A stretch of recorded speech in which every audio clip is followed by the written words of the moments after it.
Good morning बच्चों। आज 10वीं के संस्कृत में हम देखेंगे शुभासिदानी का अंतिम वीडियो। इसमें हम पिछले कक्षा में चौथे, पांचवें और छठे, सातवें पद्य को पढ़े हैं।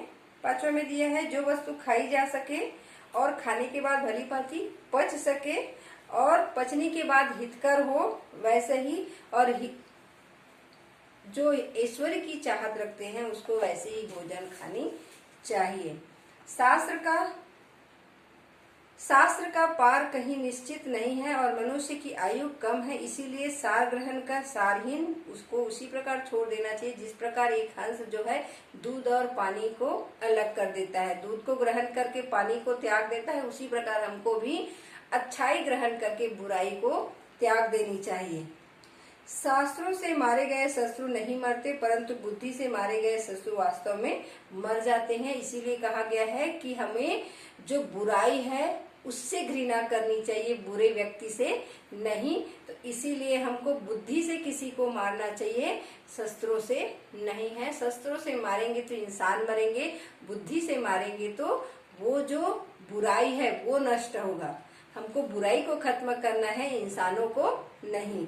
इसीलिए कहते हैं कि हमको बुरे व्यक्ति से घृणा नहीं करना है, उसकी बुराई से घृणा करनी है। इसी प्रकार हम देखते हैं, दिनांते पिबेत दुग्धम निशांते च पिबेत पयः भोजनांते पिबेत तक्रम किम वैद्यस्य प्रयोजनम। कहते हैं दिवस के अंत में शाम में दूध पीना चाहिए, रात्रि के अंत में सुबह जल पीना चाहिए और भोजन के अंत में छाछ पीनी चाहिए। ऐसा करने से वैद्य की आवश्यकता नहीं है। तो दिन का जैसे ही अंत होता है, शाम मतलब रात को हमको दूध पीना चाहिए, सोने के पहले दूध पीना चाहिए और रात्रि के अंत में सुबह जो खाली पेट रहता है सुबह हमको जल पीना चाहिए और भोजन के अंत में दोपहर का अगर भोजन करते हैं तो दोपहर के भोजन में हमको छाछ मट्ठा पीना चाहिए।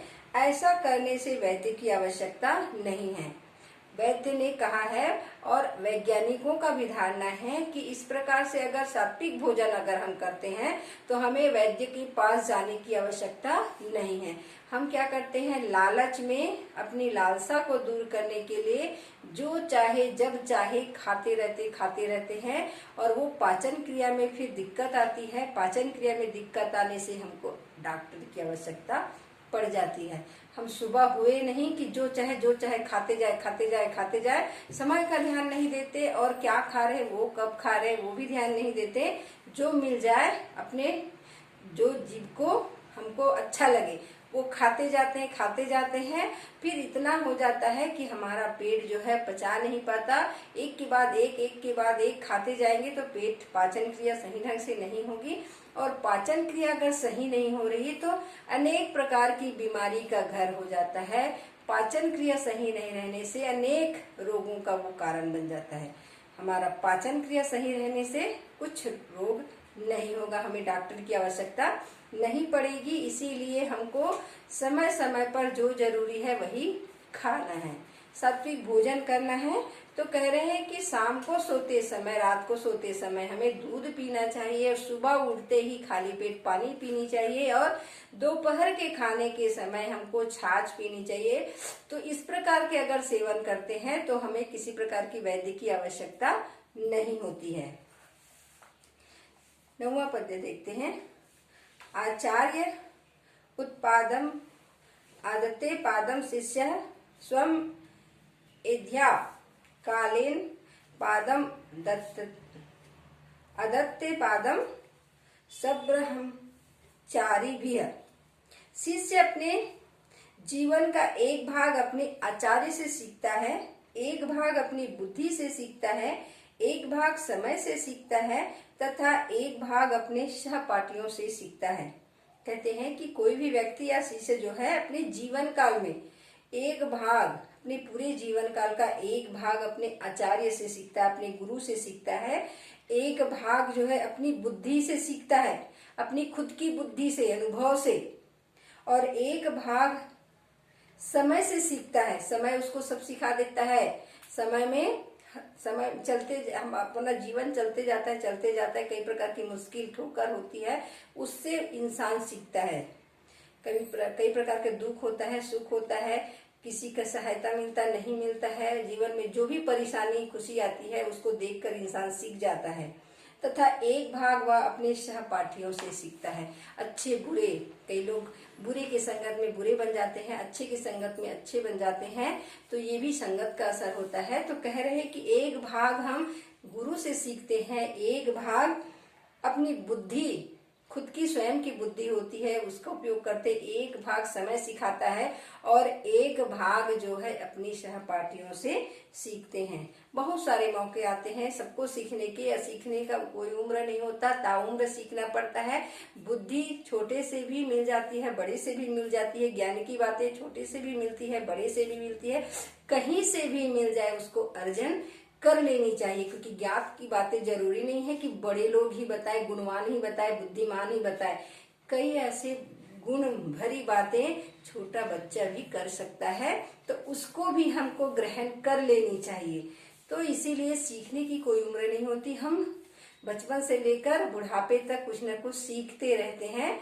तो इसी के बारे में बताया गया है कि शिष्य अपने गुरु से एक भाग ही सीखता है, एक भाग वो अपनी बुद्धि से सीखता है, समय से भी सीख लेता है वो, और एक भाग अपने सहपाठी दोस्तों का भी बहुत कुछ हाथ होता है बनने बिगड़ने में। तो ये सीखने के चार प्रकार बताए हैं कि कहाँ कहाँ हम सीख सकते हैं।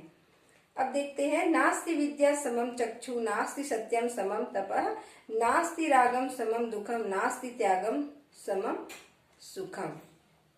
विद्या के समान आंख नहीं है, सत्य के समान तप नहीं है, राग के समान दुख नहीं है और त्याग के समान कोई सुख नहीं है। कह रहे हैं कि विद्या के समान आंख नहीं है, विद्या जो देख सकती है उसके समान कोई आंख नहीं है। विद्या से हम सही गलत, सुख दुख, आगे का और पीछे का, जो भविष्य में होता है और वर्तमान में और जो भूतकाल में, सभी हम विद्या से परख सकते हैं। हम विद्या के द्वारा अगर विद्या ग्रहण करते हैं, हमारे पास भरपूर समझ है, तो हम इस सब चीजों का ज्ञान अर्जन कर सकता है। वो पारदर्शी होता है, देखने में सक्षम होता है। विद्या ऐसा आंख है जो हमको सही गलत का समझ, राह दिखाता है। सत्य के समान तप नहीं, सत्य के समान ही कोई तप नहीं। अगर हम में सच्चाई है तो उनसे बड़ी तपस्या कोई नहीं हो सकती। हम सत्य के राह पर चलेंगे, हमेशा सत्य बोलेंगे, दुख का साथ नहीं देंगे, छल कपट नहीं करेंगे, किसी का बिगाड़ नहीं करेंगे, किसी को दुख नहीं देंगे, किसी को धोखा नहीं देंगे, तो ये तपस्या से कम नहीं है। तो सत्य एक तप के समान है और राग के समान कोई दुख नहीं। हम झगड़ा करते हैं, लड़ाई करते हैं, बैर रखते हैं, तो ये दुख ही देता है, कष्ट देता है। दूसरे से लड़ाई करोगे तो कष्ट ही मिलेगा, दूसरे को मारोगे, पीटोगे, दुख दोगे तो कष्ट ही है। तो उसके समान कोई दुख नहीं है और त्याग के समान कोई सुख नहीं। अगर हम किसी के प्रति अपने सुखों का त्याग करते हैं, अपने लिए त्याग करते हैं, तो उससे बड़ा कोई सुख नहीं होता। इंसान को सच्चा सुख त्याग से ही मिलता है। त्याग में इतनी खुशी होती है तो त्याग करने वाले ही जान सकता है। तो ये त्याग का बहुत बड़ा एक रहस्य है। सुख, त्याग के समान कोई सुख नहीं हो सकता है।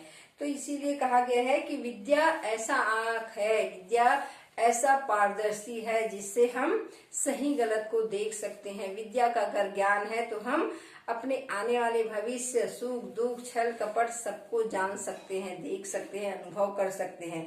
तो विद्या के समान आंख नहीं है। हम विद्या से हर प्रकार के वेद ज्ञान सभी प्रकार से उसका अध्ययन करके हम सुख दुख को जान सकते हैं, सत्य सत्य को जान सकते हैं, धर्म अधर्म की बातों को जान सकते हैं। तो विद्या से ही हम अपने कर्मों को बदल सकते हैं। सत्य ज्ञान और अपने विवेक का प्रयोग कर सकते हैं। सत्य के समान तप नहीं और सत्य के समान ही कोई तप नहीं हो सकता। राग के समान दुख नहीं हो सकता। झगड़ा लड़ाई में दुख ही दुख है, किसी प्रकार की सुख की कल्पना नहीं कर सकते। उसी प्रकार सत्य सभी सुखों में उत्तम है।